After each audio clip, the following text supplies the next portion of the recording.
Okay, amazing. We are live on LinkedIn. I'm here with some awesome, amazing leaders. I'm super excited to have this conversation today. So, welcome to my channel, Bob. I'm super excited to have you, and welcome, Audra, too. Hello. Glad to be here. Right. I don't think Bob needs any introduction, honestly, but I am going to have you introduce yourself because you're just the amazing Bob Phibbs, the retail doctor that I've been following for years. So I'm going to have you introduce yourself and just tell everybody what you do and who you are. So I'm Bob Phibbs, a retail doc. This is my 30th year as that. And I pretty much work in a very narrow niche. If you have brick and mortar stores and you want to get more sales out of them, I am about getting your conversions up and helping people connect authentically because we have to earn the right to sell the merch. The merch can be found anywhere else. And if you believe that, then you like my worldview. I do online sales training called salesrx.com. I do consulting. And of course, I just got back from several motivational speeches. So if you're passionate about retail, I'm your guy. If you want me to talk about AI or online, there's enough people that do that. And the two of these people do very well. But my little niche, I went to a Tony Robbins seminar, April, Okay. 30 years ago after I quit another job, long story. And I walked, and in those days, you only did one program one day. And I walked away from that. And he said, you better come up with a brand. Nobody does better than you. And I came home and I filed the trademark for the retail doctor then and since then. So that's my brief intro. That's such a good name as well, the retail doctor. It's really good. I Been mean, copied. There's a guy in Australia using it, and there's a cleaning service in San Francisco using it, oddly enough. So Ooh. oh, well, that just means you're a leader. People are copying you. That's a good thing. right. I want a royalty from all of them. Yeah. Anyway, so funny. And Audra is my partner in crime on the Retail ConX Summit that's upcoming in September. So we're really excited. So Audra, do you want to just share a little bit about your background, who you are? Yeah, former air hostess. We were talking earlier about it, and I was rubbish. And I decided once I was grounded that I actually could get into this hospitality malarkey, and I absolutely love it. And learned so much with working with companies like the Walt Disney Company and huge hotels, and bring all of that to mixed use development schemes generally, and bring in third-party partners so that they appear as if they're all one company working towards one vision, one set of values, and wonderful guest service standards. And that's what I do in a nutshell. Yeah. And what do you do, April? Yes, What do April. I do? Well, I don't know, gather people and put on summits, apparently. No, I actually, this is a first for me, but I have such a wonderful network and I really love team building. And so this is an opportunity to bring a team together. I, had a retail career for 30 years. And I just love working with teams, and I'm the founder of Retail U, and we focus on store management competencies, right? How to communicate, how to build a team, how to give performance feedback, how to hold people accountable. And we've created an amazing accountability framework that literally every time we roll it out, people want to tattoo it on themselves because it is so powerful and it's a positive step framework. So that's what I do. I do professional training with retail store managers. And bring people, like-minded people together. I'm all about that community. I think we have an amazing opportunity right now to bring something to the market that's kind of needs to be done and, get back to the roots of what retail is. I was born and raised in an antique shop. My mum was an American in England, and we lived in an antique shop. Everything in my house had a sales ticket on it, and it was always coming and going. And I watched her create these relationships and these stories with customers, and they would keep coming back, and we would put things in people's homes. So I grew up like that, right? So to me, that relationship is so critical. And I think what you teach, Bob, I'm so excited that you're a headliner at this summit and that you decided to say yes, because I think what you teach is so powerful. So just update us. Like, you've been on the road, you've been, doing some speaking. You won an award the other day. I saw that you posted it. Won an award. Yeah. I earned an award. That's very different. Correct. Okay. Talk to us about that. Before we get into Bob, I think as a good pilot to help you here, what is your event that is coming up, April? Would you tell us what it's called? Where is it? What time? How do we register? Yes, it's on September the 16th at the Microsoft head office, 11 Times Square. It's on a Monday. It's running from 8:30 in the morning till 4. You can register for it at Eventbrite, and I'll put the link underneath this post actually, because you can register at Eventbrite, Meetup, and also on our website. And it's for small business owners that have retail stores. So anybody that has a location-based business, and even if you're not in New York, it's in New York, but come in for the weekend, do some mystery shops, do some competitive shopping, and and then go to the one-day event. And it's really to focus on the people side of the business, right? Like customer service, leadership, managing teams. There's some marketing in there. There's some hospitality from Audra. There's visual merchandising from Jack Stratton, who's coming all the way from Europe. So there's a plethora of things, but it's all focused on what happens in the in-store experience to capture that customer and to convert. That's what we're focused on. Yeah. Just wanted to make sure we got that in early before. You didn't want to stay to the end. At least we got that out there for you, my friend. So yeah, I picked up my certified speaking professional. There's about 400 of us in the world. You have to have the last 10 years of all your clients have to say that you did it. They take a blind survey. Then 10 of them have to write a blind recommendation. Then you have to have your keynote as peer reviewed by a committee of other people that have certified speaking professionals. And what I like about it is it's a designation that says you take this seriously. I think so many times I go into presentations and people kind of like, oh, well, you could do this, you could do that. And their slides are boring and they're not passionate about what they're doing. And to me, everything I teach is about, I want to bring the best of you. I don't want you to be Bob. I want to bring the best of you out that you can go through and connect with somebody. All I give, I'm a conductor. I don't know if you know that, April, but I'm a conductor. And I think that we are in a world that is constantly silencing us, and I'm giving voice lessons. That's really the way it is. And if you just learn how to build enough rapport with somebody that they will relax and talk to you, life is easy. But 90% of retailers have given up on training. We've given up on the hiring enough people. Stores that should run on 8 people are now running on 3.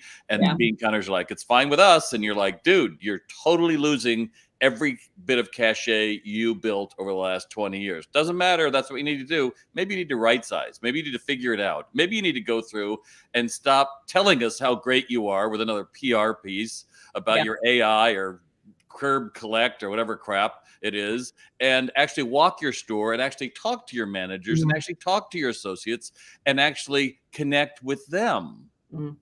So hats off to Tony at Macy's, who's been doing that, and he's been showing it in his store visits. I mean, that's a different attitude than we've seen.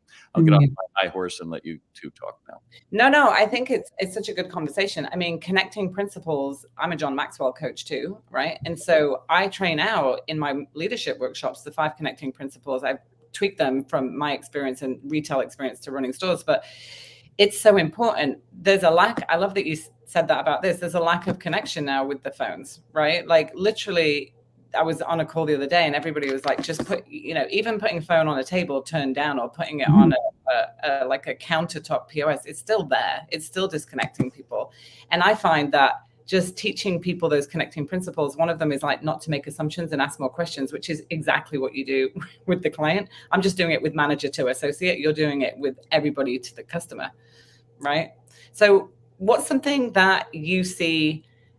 Is there a change in what you teach now with the evolution of retail, or is it the same fundamental principles?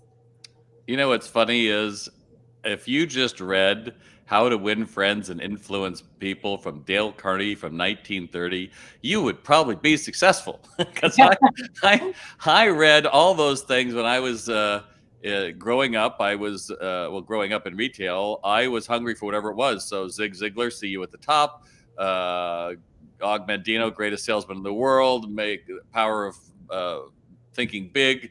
All of those, and I could go through it on and on and on, were usually about like Zig was selling pots door to door, and you're like, well, that's interesting. That doesn't really relate to me. Or Tom Hopkins, alternative choice. If we do this or this, which one you pick, I can close them. It's like, Yeah, I tried that. That didn't work. And so as I came through, I still learned that everybody has to have a process.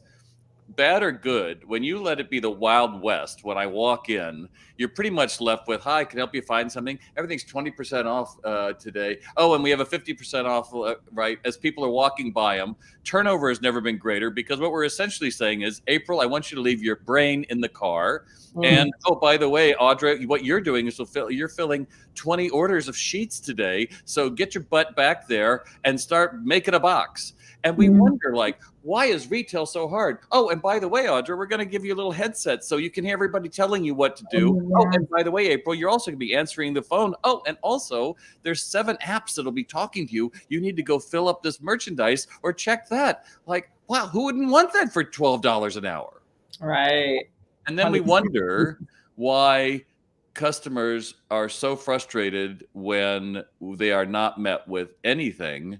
And they look around and say, I might as well. My goodness, we could talk about CPG companies and everything having to be locked up due to theft. Oh, it's all those damn thieves. No, there's probably 1/3 of as many people working in the store. Exactly. So again, I'll try to get off my... I love it. No, get angry. I've just finished this book. I'm passionate, baby. I love it. Have you read this book? That is a great book. Oh my God. I've just finished reading this.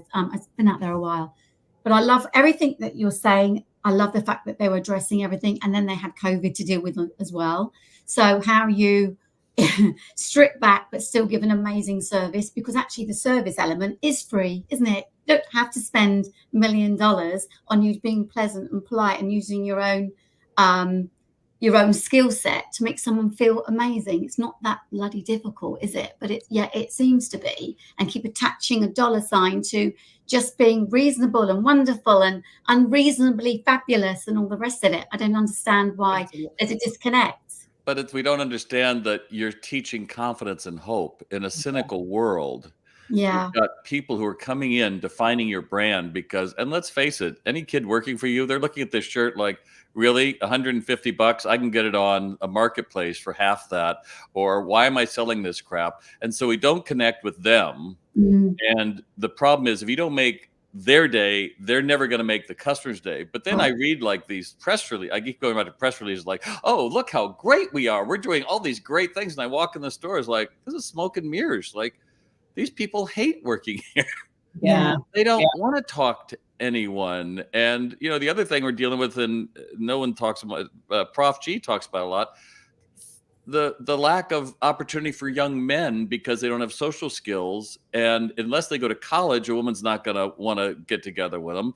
And so they are getting angrier and more isolated, and they're staying in their little caves and not getting out. So how do we, look at how many men are working in retail. It is shockingly low. So all of those things make a community for us to be proud of. When we say it doesn't matter that somebody got bad service, it's really another way that we get more lonely and we get more isolated. And isn't that the whole point? Retail brings customers and communities together. It's those gossamer little strands that connect somebody. So when we go through, we say, oh, we're so polarized. Like, why don't we just fix retail? Sorry, that's the big idea. Fix retail, do your damn job, and train people how to open their heart to somebody, and you'll be rewarded. But more importantly, you'll build a community. If not, then be happy being polarized and saying, I hated that. Yeah. Oh, it's true. And you know what? All those books, honestly, the ones that I have read, and I don't know, have you read Skill with People by Les Giblin? Have you guys read that book? I have not read that one. You gave me that. So it's like the Dale Carnegie book that you just talked about. It's like a condensed version of that. It's around the same era, but it's like 20 pages long. Okay. And it literally condenses it, and it's skills with people. I gave it to my kids. I give it to every leader I work with, because I'm like, if you don't want to read a whole book, just keep this thing on your iPad, because literally just read it like once a month. I've been reading it for like 20 years, and it just keeps you focused on the other person. And it's right. The connection, the focus on the other person, the isolation. I love that you just mentioned that, because I think retail teaches life skills. It really does. It's not just about just selling something. And when you build confidence in somebody, you literally change their life. I know that from running stores, from leading teams. And that's why I work with the managers, because I think the managers need to know how to train these skills. how to coach them and bring out the confidence. When they create inspiration in others and not leading through manipulation, that changes the game. Because when the customer walks in, they feel the energy, they feel the excitement, right? Super important. So yeah, I'm excited. What do you want to talk? What's the one thing, like, when you do these kids? I know you've got, like, you know, some keynote, like, famous things like the airplane. Like, I've seen that multiple times. But what's one thing that when you train out that really resonates with people? Is it that, or is there other things? Because I haven't sat through your training yet. Well, I'm brilliant, and I'm a CSP now, so everything I say makes their day. I think I have that now. So, you know, I think it's always interesting when people hear me. They always say, "You're so passionate about retail." And it's like, I'm passionate about people. So my sessions are always interactive, and airplanes are involved. We'll be doing airplanes when we're in New York, which is, remind me, it's on Monday, September the 18th, isn't it, April? 16th. 16th at the Microsoft headquarters at 11 Times Square. And you can register by going to April's site, and she'll have the link underneath just to make sure. I think the challenge is, we like to say everything's changed. I think it's easy to say, oh, you know, online is cleaning the clock. Reality is, it's still 80% of retail is done in a brick and mortar store. It doesn't mean people aren't hurting. You know, I'm starting a program called Retail Refresh, be September 18th to November 18th. And a lot of times when people go through my programs, they'll go, oh, we used to do that. Oh yeah, I heard somebody. Why the hell didn't you take action with it? Well, you know, it's like, I don't want to work that hard. Look, I'm in my office every day, 8 to 5, Monday through Friday, and I'm available on the weekends. And when people call, they're like, is this really Bob? It's like, well, of course, I got to model what I'm teaching, right? Which to be more human in a time that is increasingly tell us that you don't matter. And you know, one of the things, I saw a documentary with Susan Sarandon, and she's very far left in America, and a bunch of actors went to the middle of the country and were speaking to a red audience, right? And afterwards, she was having this dialogue with this woman. She goes, what is it between us that we can't get? And the woman said, I just want to be seen. And I was like, exactly. So when we don't see an employee as a person, we see him as a task maker, a task doer. There's a name for that. When we just see them as somebody to fill in a slot, when we just see a manager as something to do, instead of, well, how am I going to help them get it? Because news for you, you know, when I started, again, dark ages, back before they had electricity, we went through, and if you didn't have a job at 16, what you did was you used your body. So I was a janitor, my first job. Other people would maybe work in construction, or they would sew stuff or do things with your hands. You had to use your body. You didn't use your mind.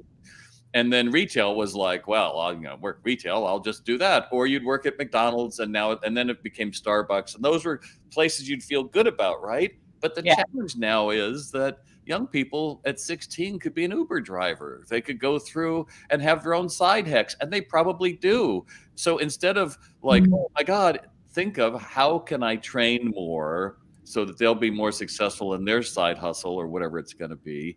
And I'm going to make a difference, instead of, okay, April, so all the register papers in the back, you got that right? Oh, and cleaning supplies, they're over there. Great. Anything else? And done. Okay, so Audra, she's trained. I'm out. I hate training. Or they proudly say you, April, I hate training. So this is going to be quick. Yeah. And I have a 20-year-old who, by the way, does not shop online, wants to go to a store and pick up. He also wants to have a physical job where he's in a team with, he's like a stock guy. So he's the guy that's in the back end of everything. And he doesn't want to drive Uber Eats because he's like, it doesn't make any money. He does it as a side gig if he needs to make money, but it's not his main gig. So I think that we make assumptions a lot around a lot of people. And I think that he's very isolated. He doesn't have a social life. He doesn't go out, but his social life is when he goes to work. He wants to be doing something physical and with people. You know, and I'm encouraging him to go into retail. I'm like, yeah, you should totally go run a stockroom. You know, you didn't have to put a price tag on all of your furniture in your house so he would become like you, you know. Breakfast 20% off. I mean, you know. I used to drag my kids around retail stores and deliver cookies on a Saturday afternoon, right? To all of my managers when I was a district manager. So they went through all that. Or I'd take them to like overnight flips at a Banana Republic store and make them like draw circles while we were like merchandising. Wow. I think that's brilliant. Yeah. It's exposure. Yeah. I want to ask and see what you two think. What I'm noticing now, because we do a lot of what we do is mystery shopping before we go and see any client or design anything for any client. And April and I were mystery shopping in Florida, a while back, and Atlanta, weren't we? And we're noticing, because there's this lack of training, and I think because of the COVID element as well, there's a lot of introverts out there perhaps going into retail for whatever reason. And if they're not being trained, that they're hardly a flourishing introvert. In fact, it's actually feeding that negativity sometimes. So you're seeing really appalling service. So before COVID, I know if you were good, you're absolutely brilliant now. But if you were average, you're absolutely appalling in service now. And your salespeople just don't really want to talk to you. Do you notice any of that? No, everyone I go to, they all want to come up and be my friend. I'm buying millions every single time. It's embarrassing. Well, apart from you. Right. I go to my stores. Right. I go to my stores. I buy stuff. No, I think you're exactly right. And I think, I don't know if it's introversion. I think of it as we've got all these kids roughly who, God forbid the last 4 years of their life, it was COVID, because they're actually out with us. They missed their prom, they missed their football, all the other normalizing things. But even worse are the people who were born then. So the little kids who are 4 and 5, like totally isolated, all that socialization they would have had is there. But we're being told it's okay to be in your cave, and even worse, it's okay if we're on this call that it's okay for you to be in your phone. And what does that? I just say, what does that send to the culture? It means you've already left the room. Yeah.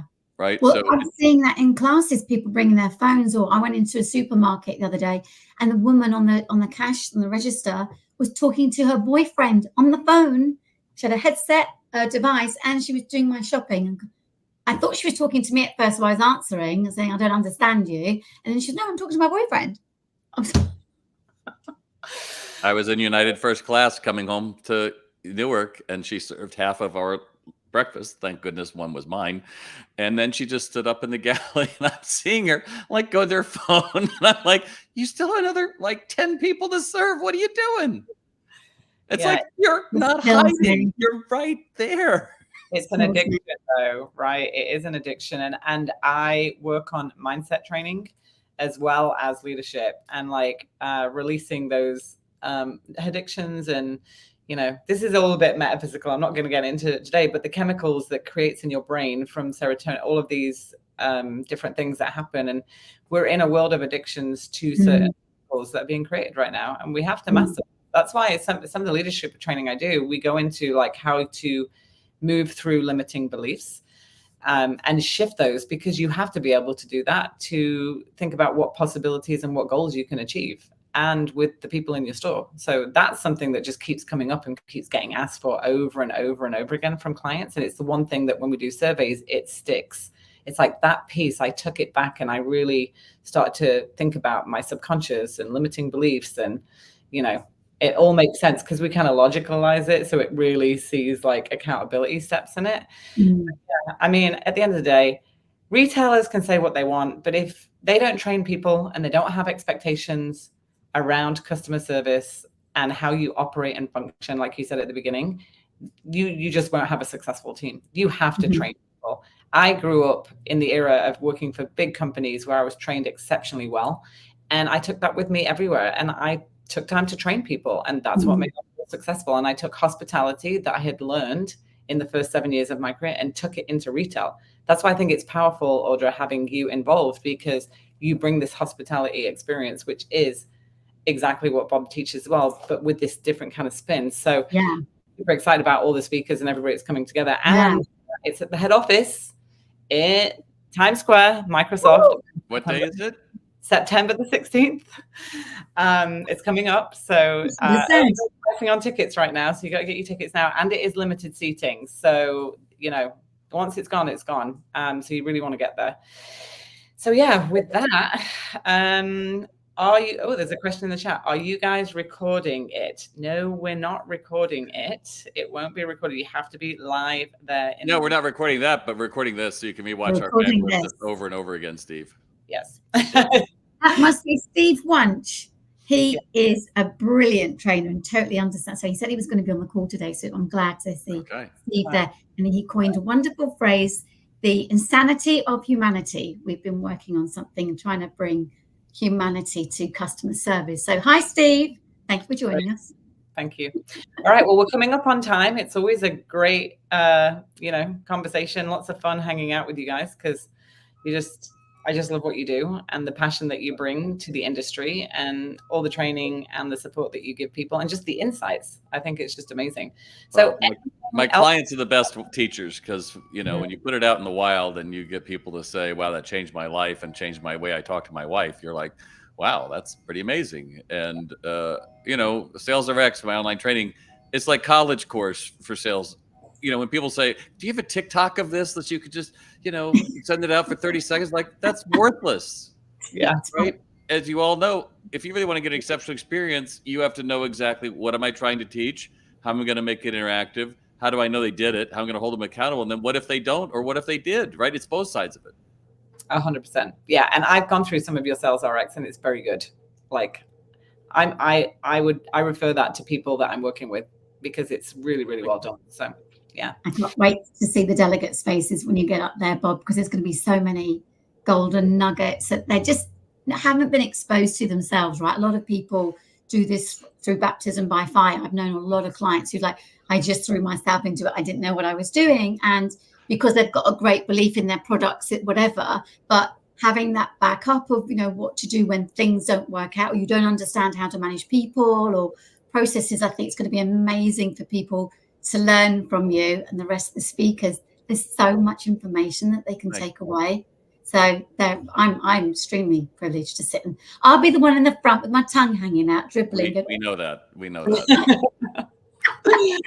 Okay. Anyway, any last parting words? Anything you want to say before we wrap up? Yes, Bob.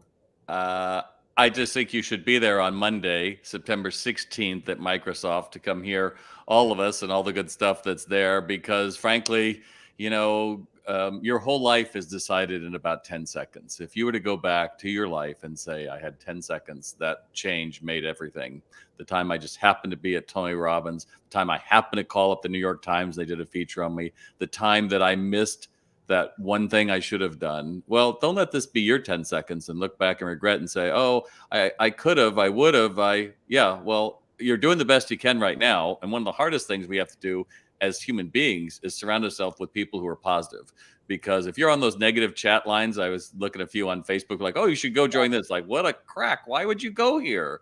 Yeah. Because you're just reinforcing it sucks to be you. And I'm saying if you're watching this, it doesn't suck to work retail. It's the most exciting thing around. You look at any CEO and they always point back somewhere all the way back to when they were kids, like Tony Drockton with Hammett Handbag.